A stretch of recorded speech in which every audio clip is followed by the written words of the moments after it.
네, 이번 시간은 일단 파일을 제가 먼저 불러왔는데요. 파일은 여기 있습니다. 챕터 03이라는 파일을 일단 오픈해서 불러왔고요. 오늘은 이제 바운딩 박스에 대해서 먼저 알아보도록 하겠습니다. 뷰에 보게 되면 여기에 hide bounding box라고 있죠. 일단 해당 오브젝트를 좀 선택을 먼저 해볼게요. 돋보기 툴로 드래그해서 확대하고요. 모자가 있는데 자, 이 모자를 선택하고 나서 뷰에서 hide bounding box를 눌러주게 되면 주변에 있던 외곽을 두르고 있던 트랜스폼 영역이 안 보이죠? 안 보입니다. 뷰에서 show bounding box를 눌러주시게 되면 이렇게 보여지게 되는데요. 어떤 역할을 하는지 볼게요. 전체 그룹이 되어 있는 상태에서 왼쪽 상단이나 오른쪽 하단 모두 다 동일합니다. 이렇게 화살표가 바뀌죠. 자, 이때 이렇게 드래그 해보시면 이렇게 작아지는 거 알 수 있어요. 네, 이렇게 작아지죠. 네, 근데 굉장히 제가 작게 했는데 지금 굉장히 찌그러진 느낌입니다. 언두 해볼게요. 에디트에 언두 스케일 컨트롤 Z인데요. 다시 원래대로 돌아왔고요. 자, 드래그 하면서 쉬프트를 같이 눌러주게 되면 자, 이렇게 드래그 하다가 쉬프트를 눌러주게 되면 정비율로 이렇게 작아졌다 커졌다 하게 됩니다. 그렇죠? 자, 그러면 바운딩 박스는 당연히 있는 게 좋습니다. 화면상에 보이는 게 좋아요. 로테이트도 가능한데요. 이렇게 사선으로 화살표 나왔을 때 마우스가 조금 더 위로 올라가게 되면 이렇게 화살표가 뜨죠. 이때 드래그 하게 되면 이렇게 로테이트가 가능하게 됩니다. 굉장히 편리한 도구죠. 바운딩 박스. 그래서 자, 컨트롤 Z 하고요. 뷰에 여기 있습니다. 그래서 기본상은 체크되어 있으니까 그대로 사용하시면 되겠고요. 그 다음에 스마트 가이드에 대해서 설명하겠습니다. 스마트 가이드를 선택을 하게 되면요. 자, 뷰에서 보시면 스마트 가이드가 현재 체크가 되어 있죠. 그래서 제가 마우스가 이렇게 움직이게 되면 주변에 무언가 정보가 이렇게 뜨는 걸 볼 수 있습니다. 그렇죠? 해당하는 옵션이 이렇게 뜨게 되는데요. 스마트 가이드는 작업을 조금 더 효율성 있게 도와주는 역할을 하는데요. 보통은 굉장히 디테일한 작업이 아닌 이상은 요거는 활용은 잘 하지는 않습니다. 스마트 가이드였고요. 그 다음에 이제 하이드 엣지에 대해서 설명을 드릴게요. 여기에다 제가 라운드 박스를 하나 그려볼 텐데요. 라운드 박스로 이렇게 드래그 하고요. 보시게 되면 이렇게 라운드 모양으로 해서 포인트 점들을 보일 텐데요. 선택 툴로 선택하면 이렇게 아까 바운딩 박스 보여지죠? 여기 있는 이 포인트들이 보여지는데 뷰에서 하이드 엣지를 눌러주게 되면 해당 부분이 이렇게 안 보이게 됩니다. 그래서 기본 사항으로는 하이드 엣지가 쇼 엣지 바꿔 놓을게요. 그래서 기본 사항은 보여지게 되는데요. 뷰에 있는 옵션에 대해서 하나씩 알아보고 있습니다. 그러면 프리뷰에 대해서 제가 설명을 할 텐데요. 뷰에 보시면 여기에 아웃라인이라고 있죠? 선택해 보면 전부 다 이렇게 아웃라인으로 보여지게 됩니다.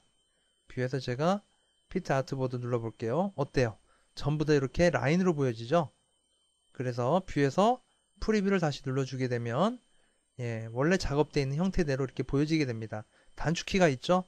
이건 알아두시면 좋아요. 컨트롤 Y, 컨트롤 Y. 네, 이렇게 해보시면 작업이 아웃라인을 볼 수가 있게 되는데요. 이런 부분 한번 보죠. 이런 부분 작업을 하게 된다면 뷰에서 아트 아웃라인으로 놓게 되면 어때요? 보여지는 부분들이 이렇게 세세하게 보여지지 않습니까? 그렇죠? 그래서 조금 더 효율적으로 내가 봐가면서 작업을 할 수 있다는 게 강점이 되겠습니다. 뷰에서 프리뷰를 다시 놓을게요. 그래서 여러분이 그 아웃라인은 활용성이 높으니까 잘 쓰도록 하고요. 그 다음에 픽셀 프리뷰 이거 한번 놔볼까요? 픽셀 프리뷰. 자, 갑자기 깨져서 보이는데요. 100% 화면으로 한번 볼게요. 돋보기를 더블 클릭하면 100% 화면으로 보여지는데 깨져 보이지 않죠? 자, 여기 있는 뷰에 픽셀 뷰는 포토샵에서나 사용될 법한 메뉴입니다.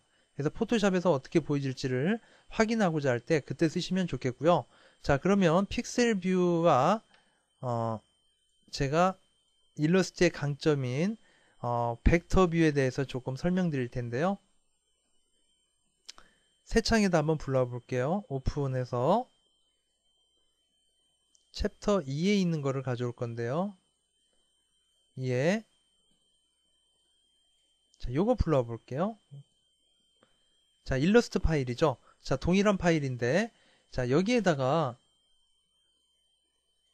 제가 다른 파일을 하나 이미지를 한번 가져와 볼게요. 그래서 이번에 제가 오픈할 텐데요. 자, 요건 이미지입니다. 그래서 PSD면 포토샵 파일이에요. 열기 해서 열어보죠. 자, 그럼 똑같은 파일인데요. 자, 요 파일을 제가 카피해서 이쪽으로 한번 넘겨 볼게요. 자, 이게 일러스트 파일이고 얘가 포토샵 파일인 거 우리가 확인이 되죠. 자, 그래서 얘는 PSD고 얘는 AI, 그래서 일러스트인 걸 알 수 있어요. 자, 그럼 포토샵에 있는 요 이미지를 자, 얘는 단일 이미지입니다. 아웃라인이나 이런 거 없어요. 뷰에서 아웃라인 봐봤자 한 장의 이미지는 나오죠. 자, 요 이미지를 제가 에디트에 카피, 컨트롤 C. 자, 그러면 여기다가 페스트. 자, 그럼 똑같이 생겼는데요. 자, 이렇게 놓고서 확대해 볼게요. 좀 가까이 놔볼까요?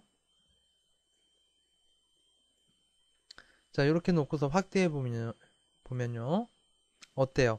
얘는 확대하니까 깨져 있는 것이 보이죠? 이걸 비트맵 방식이라 그래요. 비트맵 방식이라고 합니다. 얘는 벡터 방식이라고 합니다. 그래서 수학적으로 계산되어 있는 패스 라인들 따라서 만들어지는 프로그램이 바로 일러스트예요. 그래서 일러스트 파일은 아무리 확대를 해도 깨지지 않습니다. 그게 제일 큰 강점이고요. 그래서 여러분 현수막이라든지 대형 5개 간판이라든지 이런 데 작업하실 때에도 일러스트로 작업하신 파일을 여러분들 활용하시게 되면 63 빌딩만한 뭐 현수막을 쓴다. 그래도 안 깨집니다. 깨끗하게 출력이 된다는 얘기죠. 예, 그만한 출력기가 없으니까 문제죠. 자, 그래서 비트맵 방식과 제가 이렇게 오늘 좀 말이 좀 꼬이네요. 예. 자, 그래서 예, 보시면 알 수 있겠죠? 뷰에서 아웃라인 보죠. 자, 그러면 얘는 깨지지 않는다는 걸 알 수 있죠. 자, 단적인 예로요. 제가 이거를 더 크게 확대를 해본다면 자, 뷰에서 자, 일단 선택해서 일단 확대를 먼저 해볼게요. 아, 지금 현재 얘가 락이 걸려 있는데요. 락이 걸려 있어서 그럽니다. 제가 그러면 이걸 스케일 툴로 한번 해볼까요? 자, 스케일 툴로 여기다가 200%라고 한번 해볼게요. 자, 이렇게 돼 있는데 어떻습니까? 전혀 깨지지 않습니다. 네, 깨지지 않아요. 자, 하지만 이미지 파일은 자, 이렇게 키우게 되면 당연히 깨지죠.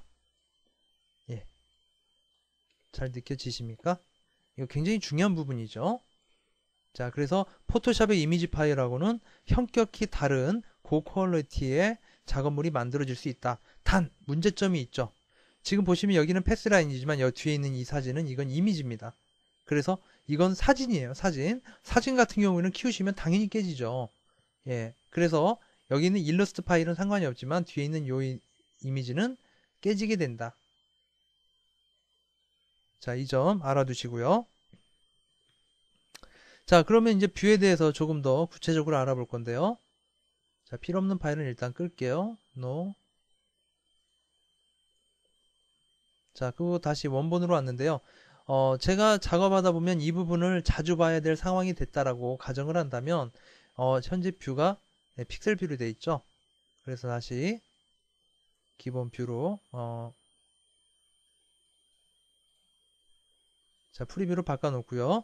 자, 그 다음에 여기에서 이 부분을 제가 자주 봐야 된다. 자, 그럼 뷰에서 뉴 뷰를 눌러주시고요.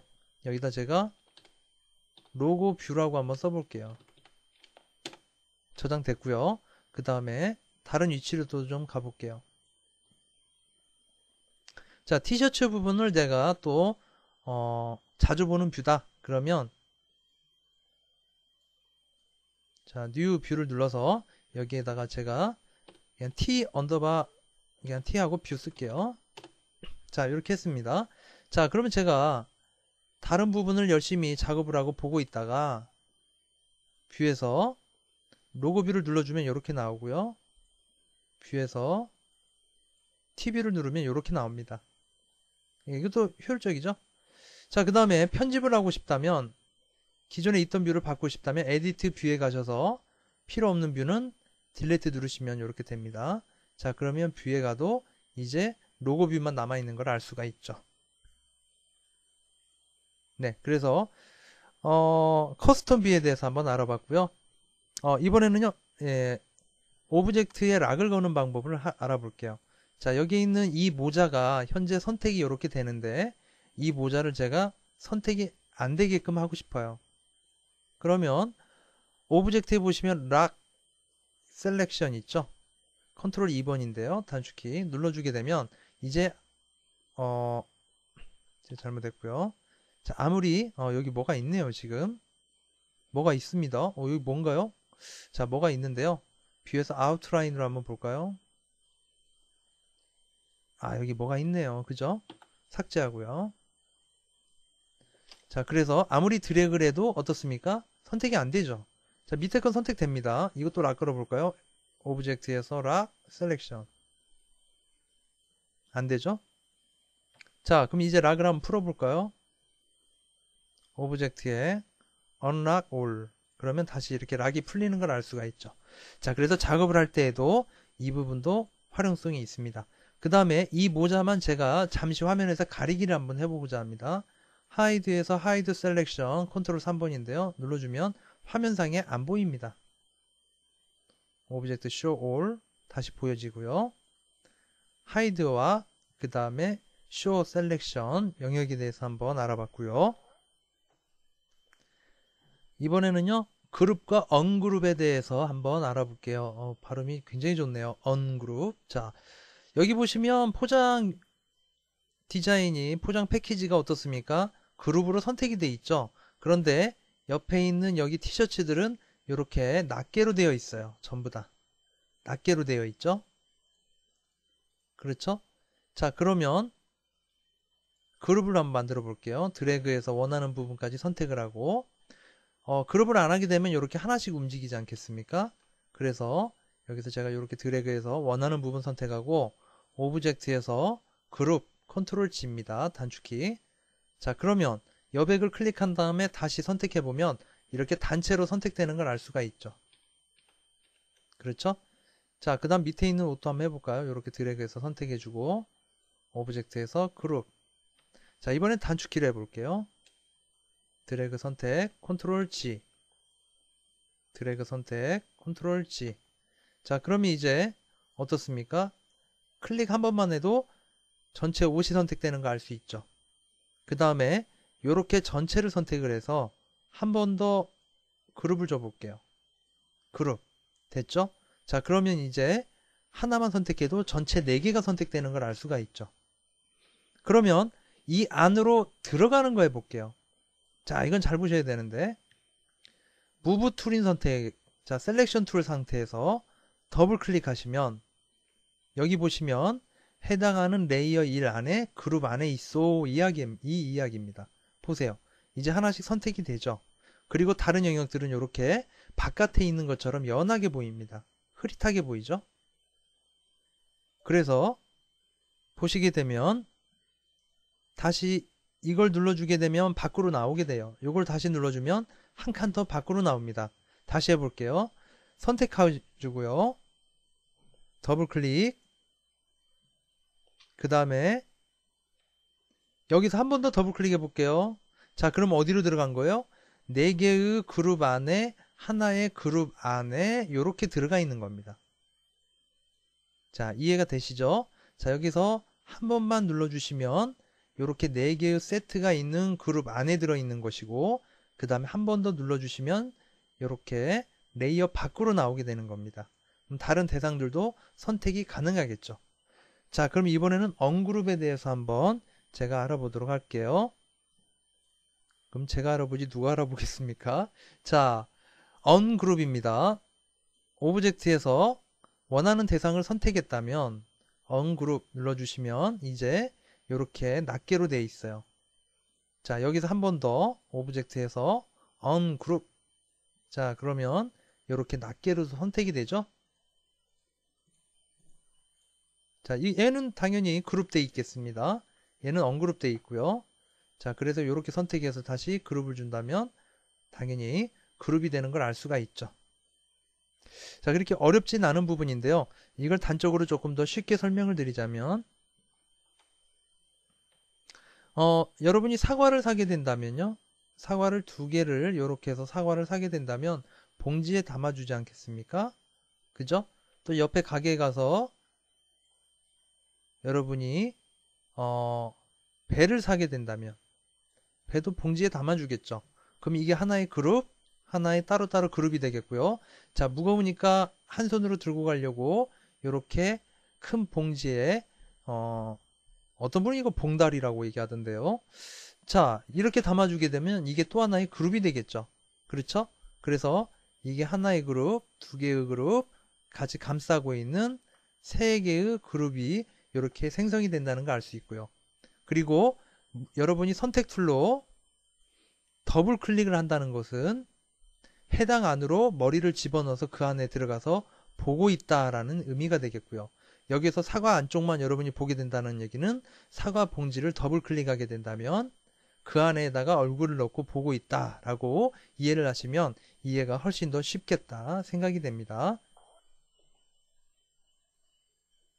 자, 그러면요, 이번에는요, 자, 부분 선택 툴에 대해서 알아볼 텐데요. 자, 지금 이렇게 선택이 돼 있는데 다시 한번 그룹 줘 볼게요. 드래그해서 컨트롤 G. 자, 그룹을 줬습니다. 여기 있는 이 툴을 보시게 되면 다이렉트 셀렉션 툴인데요. 부분 선택 툴이라는 표현을 씁니다. 자, 이걸 하기 전에 이 기본 툴에 대해서 자, 보시면 아이콘이 어때요? 화살표인데 안이 비어 있어요. 그죠? 안이 비어 있고요. 얘는 채워져 있는 걸 알 수 있는데 여기서 제가 자, 모자를 한번 선택해 볼게요. 모자를 선택해서 보니까 아웃라인으로 볼까요? 자, 이렇게 나오는데 자, 여백을 찍고 이렇게 드래그 하게 되면 자, 다른 부분들은 선택된 대상을 보시게 되면 포인트점이 여기는 채워져 있고 나머지는 비어 있죠. 이 상태에서 채워져 있는 부분을 드래그 하게 되면 이렇게 모양을 바꿀 수가 있는 거예요. 보시면 이런 식으로 바꿀 수 있는 거죠. 이게 바로 부분 선택 툴입니다. 다이렉트 셀렉션 툴이에요. 그래서 다시 컨트롤 Z 할게요. 자, ZZ 하니까 다시 돌아가죠. 자, 뷰를 컨트롤 Y 프리뷰죠. 돌아갔고요. 이게 바로 부분 선택 툴인데요. 이 부분 선택 툴 여러분들이 보시게 되면 옆에 조그만 화살표 보이나요? 여기 이렇게 이런 조그만 화살표 보이시죠? 마찬가지로 안에 더 숨겨 있는 메뉴가 있다는 얘긴데요. 자, 그룹 셀렉션 툴이라고 되어 있네요. 자, 이걸 선택해서 밑에 있는 티셔츠로 가봅니다. 자, 여백을 찍고요. 자, 화면을 좀 작게 볼게요. 자, 선택해 주게 되면 안에 있는 대상들이 이렇게 선택되는 거 보이시죠? 지금 그룹 안으로 들어가 있지 않은 상태인데도 이렇게 선택이 가능한 겁니다. 그렇죠? 그래서 자, 기본적인 셀렉션 툴일 때는 어떻습니까? 이렇게 하나하나씩 선택이 돼요. 얘네가 그룹이 돼 있다면 어떻습니까? 하나만 선택해도 전체가 선택됩니다. 하지만 부분 선택 툴 말고요. 그룹 셀렉션 툴로 선택하게 되면 어떻습니까?